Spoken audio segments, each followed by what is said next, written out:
నమస్తే, మీరు చూస్తున్నవి మీ ETV for you కార్యక్రమాలు. భద్రాద్రి కొత్తగూడెం జిల్లాలో జరిగిన వార్తా విశేషాలు ఇప్పుడు చూద్దాం. భద్రాద్రి కొత్తగూడెం జిల్లా దమ్మపేట మండలం 31 గ్రామ పంచాయతీ కార్మికులు సమస్యలపై ఎమ్మెల్యేకి వినతి పత్రం స్పందించిన ఎమ్మెల్యే జారే ఆదినారాయణ. ఏఐటీయూసీ మండల కార్యదర్శి బెజవాడ రాము మాట్లాడుతూ, తెలంగాణ రాష్ట్రంలో అత్యంత దుర్భరమైన జీవనం సాగిస్తున్న కార్మికులు ఎవరైనా ఉన్నారంటే అది గ్రామ పంచాయతీ పారిశుద్ధ కార్మికులు మాత్రమే. వారు ప్రతిరోజు మన ఊరు, మన పల్లె, మన పట్టణం, మన నగరాలు అద్దంలో మెరిసేలా చేస్తున్నారు. కానీ వారి కోరినటువంటి న్యాయమైన డిమాండ్లను కూడా ఈ ప్రభుత్వాలు నెరవేర్చలేకపోతున్నాయి. గత ప్రభుత్వ హయాంలో 34 రోజుల నిరాహార దీక్షలు, సమ్మెలు చేస్తే అప్పటి ప్రభుత్వం మీరు వెంటనే దీక్షలు విరమింపచేయండి, మీ సమస్యలను పరిష్కరిస్తామని చెప్పి కార్మికుల సమస్యలను గాలికి వదిలేసింది.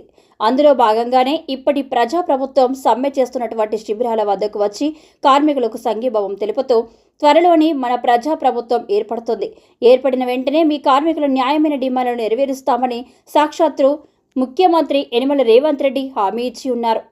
ప్రభుత్వం ఏర్పడి 6 నెలలు గడుస్తున్నా కార్మికుల సమస్యలు మాత్రం అక్కడే ఉన్నాయి.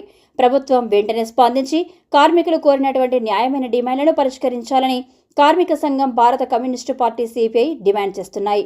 డిమాండ్లు: వేతనాలు పెంచాలి, ఆరోగ్య భద్రత కల్పించాలి, ఇన్సూరెన్స్ సౌకర్యం కల్పించాలి, మల్టీపర్పస్ విధానాన్ని రద్దు చేయాలి, ప్రభుత్వ ఉద్యోగులుగా గుర్తించాలి, రిటైర్మెంట్ బెనిఫిట్ కల్పించాలి అని అన్నారు.